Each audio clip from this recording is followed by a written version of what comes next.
ক্যাম্পাসে সুন্দরী মেয়ে দেখলেই বলি, দোস্ত আমি না অমুকের ওপর ক্রাশ খেয়েছি। ক্রাশ খাওয়ার মানে হলো মেয়েটার রূপ দেখে পাগল হয়ে যাওয়া। কল্পনার নীল শাড়ি পরিহিত সেই ললনার খোঁপায় গোলাপ গুজে দিতে বলা, তোমার জন্য দুরন্ত সারের চোখে বাঁধতে পারি লাল কাপড়, বিশ্বাস সংসার তন্ন তন্ন করে খুঁজে আনতে পারি 108টি নীলপদ্ম। কল্পনায় আমি হয়ে যাই শাহজাহান আর সে হয় আমার মমতাজ। আমার রাতগুলো কেটে যায় সেই ক্রাশের কথা ভাবতে ভাবতেই। দিনগুলোতে আমার মন খালি আনচান করে তাকে এক নজর দেখার জন্য। আমার চোখে সেই হলো মোনালিসা, রূপকথার রূপের দেবী আফ্রোদিতি। তাকে দেখতেই আমার মনের ভেতরে উথাল পাতাল শুরু হয়। আমি তখন কবি হয়ে যাই, অনমনে গুনগুন করি, তুমি সুন্দর তাই চেয়ে থাকি প্রিয়। সে কি মোর অপরাধ? নিজেকে কবি বানানোর আগে আমরা কি একবার আল কোরআনের দিকে দেখেছি? ফিরে যেতে পারি না? আমরা তো বিশ্বাস করি আল কোরআন হলো আমাদের জীবন বিধান। আল্লাহ সুবহানাহু ওয়া তাআলা স্পষ্ট করে বলে দিয়েছেন, কুল্লিল মুমিনিনা ইয়াগুদ্দু মিন আবসারিহিম ওয়া ইয়াহফাযু ফুরুজাহুম।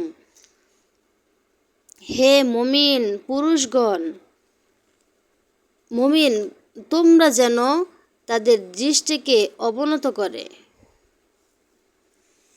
আমাকে জানতে হবে কোন বেগানা নারীর দিকে তাকিয়ে থাকার অনুমতি আমাকে দেওয়া হয়নি।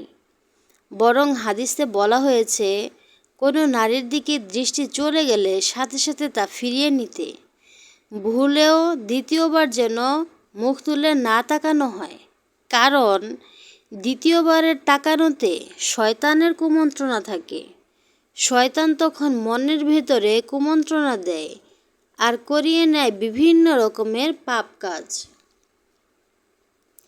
একটি সহিহ হাদিস থেকে জানা যায়, একবার মুজদালিফা থেকে মিনায় যাত্রাকালে এক ইবনু আব্বাস এক মহিলার দিকে বারংবার তাকাচ্ছিলেন। এটা দেখে নবী করিম সাল্লাল্লাহু আলাইহি ওয়াসাল্লাম নিজ হাতে তার ঘাড়টাকে অন্যদিকে ঘুরিয়ে দিয়েছিলেন। সূরা আল মুমিনের 19 নম্বর আয়াত, যেখানে বলা হয়েছে, চক্ষুসমূহের খেয়ানত এবং অন্তরসমূহ যা গোপন রাখে তা তিনি জানেন। এই আয়াতের ব্যাখ্যায় ইবনু আব্বাস রাদিয়াল্লাহু আনহু বলেন, আয়াতটিতে এমন এক ব্যক্তির কথা বলা হয়েছে যে কোনো বাড়িতে যায় এবং বাড়ির সুন্দর মহিলার দিকে বারংবার চোখ ঘুরিয়ে ঘুরিয়ে তাকায়। যখনই তার এই কাজ কারো নজরে পড়ে যায় তখন সে চোখ নামিয়ে ফেলে। এরপর আবার যখন সে সুযোগ পায় তখন আবার ওই সুন্দরী মহিলার দিকে তাকায়। খেয়াল করুন, এই যে একজন মহিলার দিকে বারবার নজর দেওয়া, ফিরে ফিরে তাকানো, এটাকে আল্লাহ সুবহানাহু ওয়া তাআলা চোখের খেয়ানত বলেছেন। খেয়ানত মানে হলো আপনার কাছে কেউ কিছু আমানত রেখেছে, কিন্তু সেই জিনিসটা আপনি হয় অপব্যবহার করছেন নয়তো আত্মসাৎ করে ফেলেছেন। চোখ হলো আল্লাহর পক্ষ থেকে দেয়া আমানত। সেই আমানত দিয়ে যখন আমরা ভালো কিছু দেখব তখন তার খেয়ানত তো কী হবে, মানে তখন তা খেয়ানত নয় তো আর কি হবে।